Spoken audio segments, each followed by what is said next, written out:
CNN's Julia Benbrook joins us from California now to dive a little deeper into the key Super Tuesday storylines. And Julia, you have some new polling that reveals a lot about where the minds of voters are. Can you tell us about that? Absolutely, Cynthia. And I kind of wanted to start by explaining where I am right now. Here in California, this is the state with the most delegates up for grabs tonight. More than a dozen states are going to the polls, but the biggest number of delegates are up for grabs here. This is in Los Angeles County. It's a processing center, and they're processing some mail-in ballots as we speak. And then we will see a lot more come in after the polls close tonight.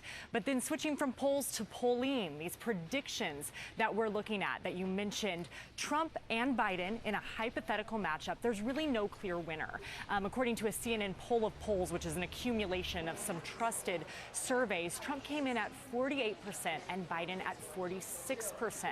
So we'll be looking in these primary competitions to see if there are any signs of where the weaknesses are for both candidates, because as of right now, there's no clear winner in that hypothetical matchup. So potentially a dead heat. Now, from this side of the border, it feels like some Americans just aren't thrilled about the possibility of a Trump versus Biden rematch. What is the sense that you're getting from voters in California where you are? Well, some of the top issues that are motivating people to get to the polls are immigration and the economy. But I was speaking with a California voter as he exited the polls yesterday and asked him, what motivated you to get out? What are you looking for out of these candidates? And his answer was really simple. He said honesty. And so I think that kind of gives us a look into kind of how complicated people are going to be making this decision, because they're looking at both policy and at character when they look at these two candidates in that hypothetical matchup. And that is such an interesting debate about all the legal issues that Trump has been facing. But tonight could be the last gasp for Nikki Haley if she ends up dropping out after Super Tuesday. Here's the million-dollar question. Where are her votes likely to go in November? That is the million-dollar question for sure. And Haley has continued to make this argument that she has the best chance of beating Biden in a general election. She can appeal to some of those more moderate, more independent voters that Trump has had trouble reaching.